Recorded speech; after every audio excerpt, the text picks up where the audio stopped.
What are the not-so-fun parts of that no one talks about? Hitting the cervix is a special kind of hell, a stabby feeling that's deeply unsexy. A special kind of pain that makes me die inside. When the other person isn't into it or in the mood but doesn't just say it. The old dead fish routine that makes you not want to have with anyone for a while, including yourself. My wife calls it the starfish. The worst is when you are about to call it because it is creepy and you aren't vibing it at all and she announces she came with no reaction. Like the scene in Wedding Crashers. Brie WTF, how is that your move? I don't want to a corpse. Calf cramps. Dear God. Oh, and when she bounces a little too hard on top and you slip out and get crushed. Where's that one dude from a while ago who seemed to search for comments like this and respond with a Wikipedia link for penile fracture when you absolutely don't need him? The part when you realize you could have spent the time having instead watching SpongeBob and have a midlife crisis right there. Farts. I don't say anything because she's an absolute goddess and I'm lucky to be hooking up with her, but man, I spread those cheeks and feel it breeze past my fingers. My partner and I let each other know there will be a breeze soon. The joys of a long relationship. If you're like me, you sweat fairly easily, so being on top means I'm dripping off my face and usually it landing in or around my girlfriend's eyes and mouth. We've often talked about a sweatband, but I'm not sure if it would increase passion or cause laughter. I can already imagine it. Come poke me, I'm horny. I'll grab the headband and be right in. Hee hee, get it? Never mind. Loudly farting out a load of in the public college dorm bathroom after a nice round of I never considered how disgusting it would actually sound. The girl in the next stall probably thought I had explosive diarrhea. Having to push pets away that won't get off the bed and just sit there staring at you. My dog jumped up on the bed once and licked my partner's ass. Not great for the mood. Seeing me without clothes on. How to deal with a sexual partner with low self-esteem. No matter how hard you try, you can't make them feel sexy. Then you call into question your own worth as a partner. Is it my fault? What am I doing wrong? Leading to a eventual breakup that leaves you with partial low self-esteem. Hard to bounce back from. Taking a little too long to finish and then feeling embarrassed, and the more you think about it the harder it is. I'm not even sure is actually fun anymore. I mean, I know I'm driven to want it. I know not getting it affects me, but it's a fuckload of work. Getting her in the mood means not having any big stresses or anxiety stuff hanging around, so the house, money, kids, life, taxes. Hell, the gardening has to have gone well, just to get the mindset right. Preferably a full day or getting time together, connecting, maybe relaxing a bit and watching something we like, without the kids being too loud, or anything going too wrong. And this is assuming depression or free-floating anxiety isn't kicking anyone's ass. Then, assuming the mental playing field is open. Hormones are a timing game, as is of course dealing with body image and which week of the month it is, and stomach or health issues, aches and pains or hurt the back or whatever, assuming there's not active blocking. Then all you have to do is get them excited, which is work. I mean, this is where it starts to get fun, but depending on the day, or the sensitivity or whatnot, it can be an uphill battle. Best to start with a full body rub, work into some neck kissing, get the body turned on and turned up before you go for anything serious, or you can get that tickles or I don't know, you're doing everything right but, or no words at all, just that uncomfortable squirming that definitely says you're doing it wrong, but there's no guidance other than you know you need to do something else. And, so you do the foreplay some fun, but a lot of attention and care, and patience, and you go down on her good times. Not effortless, but enjoyable, and then she's ready for and wants it and you have to think about math problems or baseball or something to be able to do it long enough to keep her happy. Like, does it feel good? Absolutely. But I'm not allowed to really experience it and lose myself in it cause she's getting worked up to maybe possibly actually and I have to hold out despite the velvet grip of glands sliding awesomeness because 10 million years of evolution is telling me to deposit little Jimmy's immediately before she comes to her senses and gets me out of there. So what is 42 divided by 36? Let's see. Carry the 6. Drop the 0. Remember all the decimals. Until I can't anymore. And it's too much. And yes. That's amazing. And gods. Yes. I love you. And I needed that. And wow. Hey, yeah. No. Of course I'll hold you afterward. I was just enjoying the moment for a second. Yeah. No. Here. Compress my arm. I got you. Yeah. That was awesome. No. We absolutely should do it more often. Yeah. What? You need to pee. Yeah. Okay. Go. I'll be here. And I'm sticking to my own leg as the liquid cools and trying to find a washcloth or a shirt or something before she comes back. And then it's holding and trying not to say anything stupid to it all up. Or to help make her feel good and not have regrets. Or whatever. It's a lot of work. I'm not saying it's not lovely and there's certainly pleasure in there too. But it's a lot of work. Apparently, there's this thing where you in your pants before the appetizer even begins. How do I know? Well, this friend told me it totally happened to him, so don't judge him.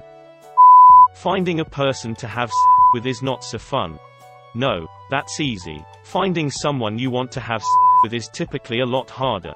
Important clarification. Also, finding someone you want to have with and keeping your morals in check. I've thought many a time about how easy it would be to fake dating a girl just for sex. I know people do it a lot, but I never could. I'd rather jerk off. Also prostitutes. When in doubt, rub one out.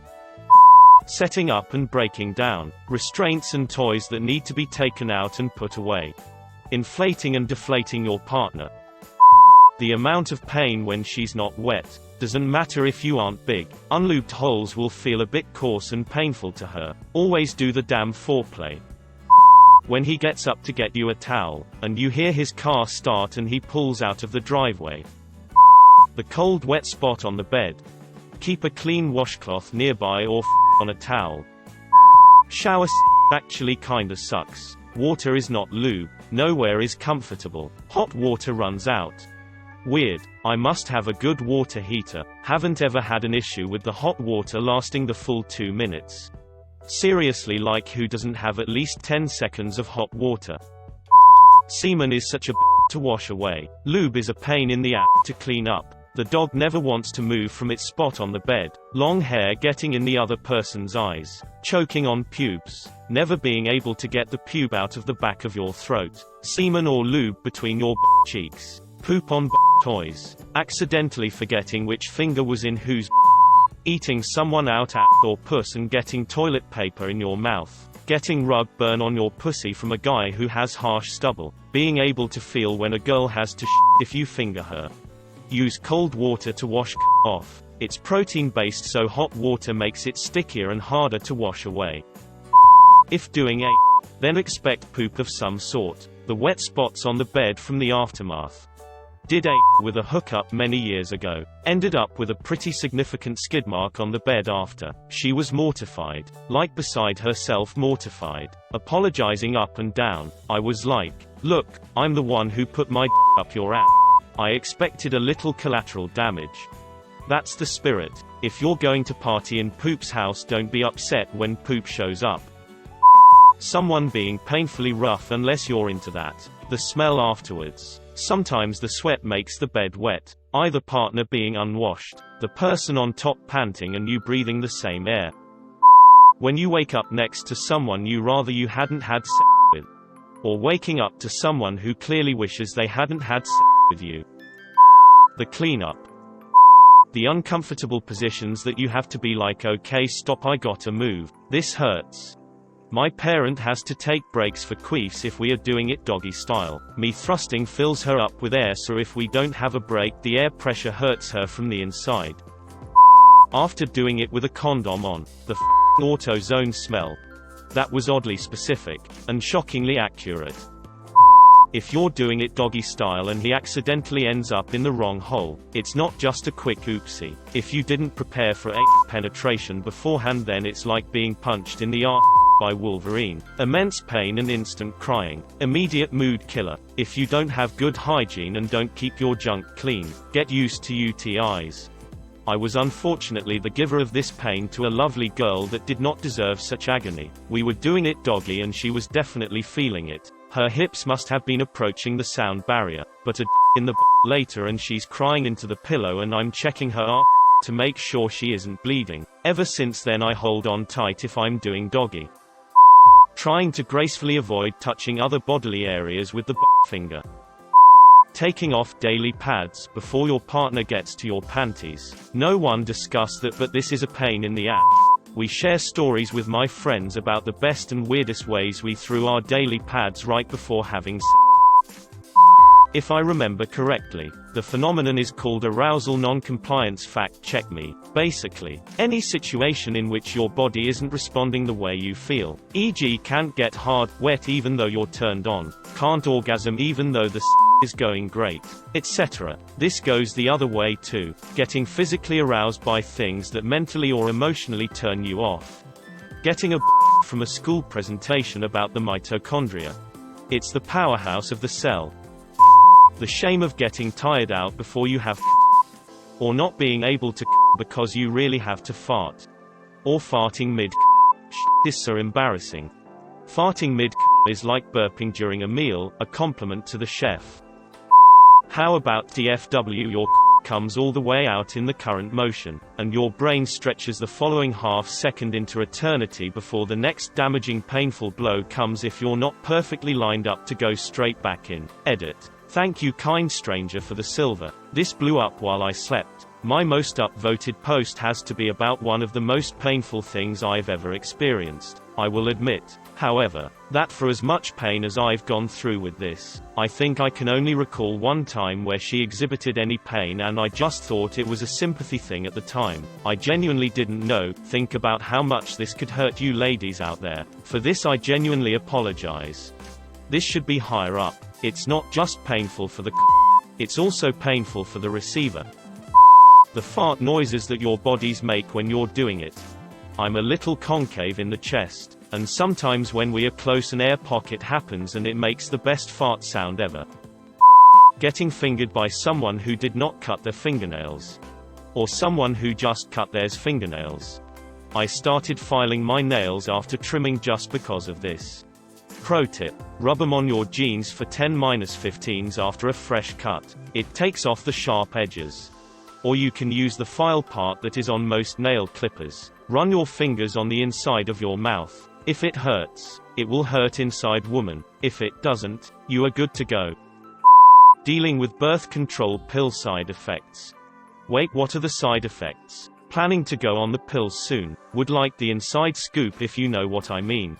To add on to the other answer, I got a much lower libido, basically no natural lubrication, I was always super dry, and my emotions were not as controlled. Cried for the first time in years in front of somebody for calling me annoying, which I was. BC I was overreacting to something over the medication.